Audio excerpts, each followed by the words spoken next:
Am I the a-hole for not wanting to be my wife's backup plan? Original post. I, 34 male, wife 35 female. We have 3 kids and have been having marital problems for years.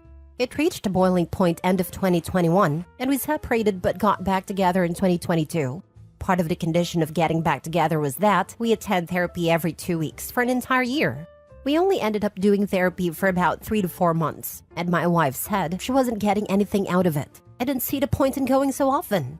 We both disliked the therapist, so I agreed, and we had noticed that things were getting better, so we were working on it on our own. The reasons we went to therapy and why we were having problems were A, she was not attracted to me at all anymore.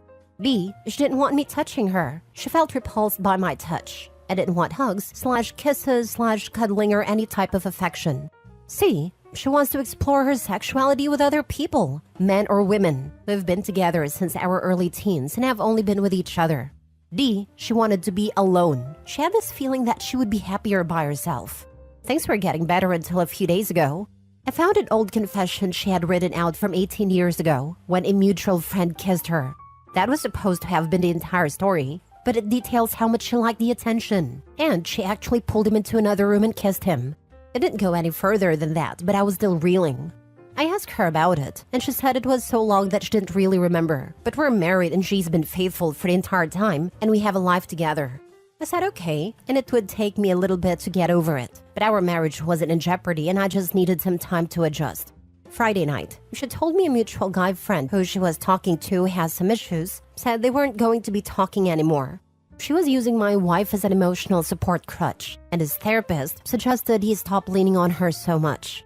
I didn't like how much they chatted, but never voiced this.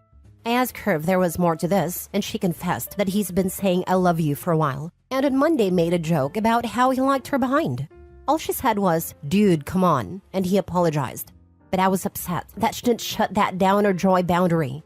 He was also asking her to hang out just the 2 of them, and she said no. Yesterday was a special anniversary for us and I wasn't in a good mood. We went for a walk and she kept asking me what was wrong, so I told her. I said, I'm upset about the cheating situation. I'm upset that you didn't set clear boundaries and shut his advances down sooner. And I'm upset that I keep planning for activities for anniversaries for years, and she couldn't be bothered to plan anything for today. As we were walking, I noticed she was starting to cry, and so we sat down on a bench. I asked her what was wrong, and she basically told me she still wants to explore things with other people. She likes the attention she gets from other men. She still wants to be alone, and she's still repelled by my touch, and has been pretending for a year, but doesn't want any physical affection from me whatsoever. She says she doesn't want to lose me or the life we've built, so we agreed to go back into therapy. But after thinking about it last night, I'm not sure if I want to continue. She's lied about so much, and I feel like I'm just her safety net. I'm waiting for her to decide to end the marriage because she wants to sleep with other people or just be alone, and I don't think it's fair for me to be a backup plan. I apologize for the length of the post, but felt full context was needed. Would I be the a-hole if I asked a divorce even though we agreed to go to therapy? Edit. For those people who have messaged me to ask, I'd like to clarify a couple things. 1. We both share responsibilities for the house. We both do dishes, laundry, cleaning, taking care of the kids. I don't have any problems communicating household tasks. I'm not some fat, negligent husband who sits on his butt and lets her watch the kids and cook and clean. 2. The reason I wanted to stop therapy with his therapist was my wife was chatting with a coworker and the message went inappropriate. I was fixing a backup phone that our kids used at work when I saw the messages pop up. I asked her about them and she gaslit me. She had already deleted them and told me they didn't exist. When I told her I saw them on the other phone, she apologized and confessed and stopped talking to the coworker. When I told the therapist this, she brushed it off and made it seem like it was my fault, and I realized she only had my wife's interest at heart and not mine. 3. My wife has always had validation issues. She loses all common sense when someone else compliments her or gives her attention. I've tried for 20 years to be enough for her, but she finds other people's comments to be better. 4. Why am I still here? Despite everything, I absolutely love my wife with all of my heart. We have 3 children who I don't want to lose 50% of my time with, which will happen if we go shared custody. She is the most beautiful woman I've ever laid my eyes on, and she still makes me weak. 3 kids and 20 years later. I'm going to get a lot of insults of this, but this is the hardest decision of my life, and I don't want to live without her. I understand that for my own value and self-respect, I might have to, but it's incredibly hard. Now for the top comments before reading the update. Would not be the a-hole. You do deserve to be married to someone who isn't repulsed by you. I commend the attempt at therapy, but you're going to therapy to change your wife's mind about her attraction to you and desire for other men's affections. You went to therapy for 3 to 4 months, and your wife said she wasn't getting anything out of it because she doesn't want to change her mind. So what? You're going to sit around hoping she does? I'm not even sure that's an appropriate use for therapy. I'm sorry you're experiencing this. Not the a-hole, and I wish you all the best. Not the a-hole. I'd be out. She's a cake eater. I'm no one's backup or plan B. You don't deserve that either. I used to think that every relationship has a reacher and a settler, and you were always going to be one or the other. You just had to decide which you'd rather be. If you had asked me a few years ago, I would have been confident that that was just reality. Then I met my wife and was so happy to find out that I was wrong. I can't even express how good it feels when both people are wholeheartedly invested and attracted. I feel really bad for Opie because I don't think there is any way to fix this relationship. If Opie's wife is that far gone, I can't see how her feelings could reverse enough to make this work. Now for the update. Just wanted to update everyone who sent me messages, who were interested, and who offered advice. I read through over 1,000 posts over 2 days, and last night I had a conversation with my wife. I wrote it down on my phone and asked her to listen to it and not interrupt, and we can talk after. Start of the note. I don't know what you thought you were going to accomplish by telling me that you were repelled by my touch. You want to explore your options with other men and women and want to be alone. I think you thought if you were just being honest, it was right and okay. But it showed me just how little respect you have for me. I don't think you realize just how insulting and disrespectful everything you said is. You do not consider my feelings at all. You seek validation from other men and never set any proper boundaries until either I find out or a line has been crossed. I literally cannot remember a time in 20 years where you have said, "Stop, this is inappropriate, and I don't think it should go any further." You let a mutual friend tell you he loved you and liked your behind, and you weren't even the one to stop communication. He was. His therapist could tell the conversation was unhealthy. I could tell the conversation was unhealthy, but you couldn't. You either don't respect me enough to put my feelings ahead of your own need for validation, or you simply don't care. I can't fix this, and you don't seem to want to fix this. I have been there for you for 20 years. I have never wavered in my love for you, my affection, my devotion, but you can't say the same. You clearly think you're missing out on something, and think exploring that in the arms of another person will fill that hole inside of you, but it won't. All it will do is leave you completely and entirely alone. Our family will be gone, I will be gone, and you will have nothing at all because you think the grass might be greener on the other side. I can't imagine a person who has a loving husband who cares for them, respects them and thinks the world of them, who has 3 beautiful kids, a great support network, good friends, and a loving family, that thinks if they abandon their entire life for some fleeting new experience, they will be fulfilled. You used me, plain and simple. I'm a safety net for you. You can spend all the time in the world trying to figure yourself out, and you'll have a safe spot to come home to. Not a partner, not someone you treat as a husband, but someone you lie to, lead them on, and take advantage of. I'm not a fallback. I am not a safety net. I'm a person who absolutely deserves love, touch, romance, and admiration. I deserve respect and reciprocation. I want to be clear that I absolutely think you not telling me about these issues and letting an entire year pass while letting me think things were improving and getting better is lying by omission. I will be attending therapy by myself to find out why I've been such a doormat, to figure out why I've tolerated such abuse and neglect from the person that was supposed to guard and protect me, who was supposed to share my life forever. I'm not at this time asking for a divorce, and provided you are not asking for one, things will need to move forward differently. You will need to attend therapy by yourself. After 6 months of both of us being in therapy, we can talk about doing couples therapy. You will stop seeking validation from other men. I do not want to police your conversations, but single men should not be people you talk daily with until you go through therapy and can clearly set boundaries and enforce them if they are broken. You have to win me back.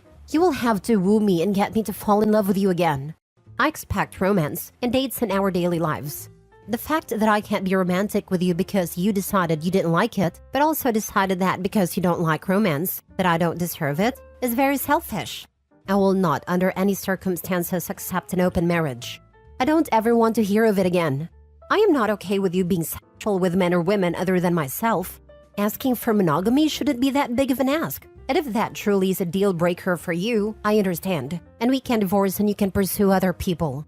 I acknowledge that some of what I'm saying is demanding, but I'm standing up for myself and what I want. I deserve better and will not settle for just enough any longer. If anything I've said here makes you want to say you are done, we can separate and file for divorce. We'll sell the house and agree upon a 50-50 custody agreement for the kids. I will never use the kids to hurt you and will co-parent with you the absolute best of my abilities. Despite the harsh tone, I will still reiterate that I love you with all of my heart and want to spend my entire life with you, watching our children grow up together. But I will not be an afterthought anymore. I won't play second fiddle to an imaginary life you might want to pursue. End of note. One of the things she has always said to me when we have conversations is, I don't know if I'll ever be enough for you. She says this because she doesn't know if she can meet my expectations of what a good loving wife should be. I told her this time that, you may think you don't know if you can be enough for me, but right now I know I am not enough for you. We talked for a while, and she is going to therapy. We are going to work in our relationship. And while I know many, if not all of you think I should just divorce her right now, I can't just throw away 20 years without giving it my absolute all.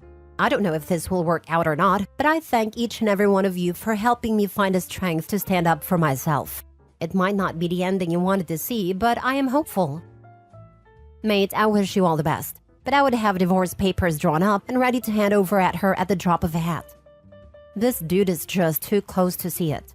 The only avenue she has and will explore is cheating, if she doesn't want to lose the fallback option right away. The wife is not a loyal person or someone anyone sane wants around. She has made it clear what she wants and how she feels about you. OP leaving has a greater chance of getting her to see that she's in the wrong and realize she does have feelings for him than his attempt to regain control over his situation. I mean, I stuck around when my husband cheated, but not because I sincerely thought he'd change. I just knew myself well enough to know I'd always worry I hadn't tried hard enough. So I opted for one last chance for my own sanity. I have no regrets. I found my backbone and left on my terms, and that was best for me. It may be the same for Opie. I hope so at least. Maybe we all deal with our situations differently, and that might be stepping stool way of dealing with it. Putting myself in his shoes, it feels like he is giving himself a false sense of control and might get blindsided. Last story. Am I the a-hole for ending things with a girl because she was sleeping with other people even though it was before we were exclusive? I, 32 male, am fairly happy with the life I've built for myself. My career, hobbies, and platonic relationships are more than enough to keep me happy, and don't actively look for relationships or intimate partners, even though I do hope to get married someday. Of course, sometimes people do come into my life and we date or sleep together, but it's not an obsession like I see with most of my friends. Then I met Helen, 28 female, at a party through mutual friends, and we really hit it off. I asked her out, and we had a great first date, and ended up sleeping together. Things seemed to move relatively quick from there. We saw each other about 5 times in a span of 2 weeks after our first date, all the while texting and even having an occasional phone call. I won't lie, I felt like I was falling pretty hard for this girl. She was everything I could have imagined wanting in a life partner. Intelligent, independent, passionate, and kind. Not to mention gorgeous. Well, it all went south last week when she asked me if I was seeing anyone else. I told her of course not, and that I don't sleep with multiple people at the same time. But then I wondered about her, and she told me she had been seeing 2 other guys, but she wanted to be exclusive with me. I asked her if she had been sleeping with them, and she said yes. She had even slept with both of them at least once since we started dating. Once I gathered my thoughts, I told her I didn't want to see her anymore. Here I thought the feeling was reciprocated, but I found out I was just one of a few items on the menu for her. She started to get upset and told me that since we hadn't discussed exclusivity, she didn't owe me anything and that it was the whole point of this discussion. I told her that while she didn't owe me it, the fact that she didn't stop seeing those other guys on her own volition showed that either she didn't feel the same way about me as I did about her, or we have totally different ideas around sex and intimacy. She said she had dated so many guys in the past who wouldn't commit, so she didn't want to end up alone if I wouldn't be exclusive. I could feel the hurt she had gone through when she said this, but I guess I don't understand. Why keep around casuals, partners, if you want something serious? If she wasn't willing to take a risk for me and potentially get hurt because of her past experiences, I don't want to play the role of intimacy therapist. I didn't say this part to her though. So I told her my mind was made up, and she left in tears. Anyway, my friends pretty much dogpiled on me after hearing about it. They told me I was an a-hole and brought up a bunch of talking points about feminism and slut shaming. It seemed pretty unfair, since I never tried to make Helen feel bad about herself. I just didn't think we were compatible, and it seemed better to end it then and there. Now for the top comments. No a-holes here. You're allowed to end any relationship for any reason if you're not comfortable continuing it. She's allowed to sleep with whoever she wants, and she's not in an established, agreed-upon monogamous relationship. Moving forward though, I would strongly recommend being very clear what your wants and relationship expectations are when you are dating though, as expecting mutual exclusivity in a relationship when you have not discussed that expectation is just setting yourself and someone else up for a fall. Yeah, you should have had that talk with her after being intimate with her the first time to show you were serious about her and that you all having sex together meant something to you, and it means you don't sleep around. Why would she automatically know that about you if you had not stated that right away, when it doesn't mean the same thing to so many other men? She tried to tell you that. No a-holes here. She did nothing wrong, and you are entitled to end things if you want to. If only they'd had a conversation before sleeping together the first time. So many things can be solved or prevented with a conversation.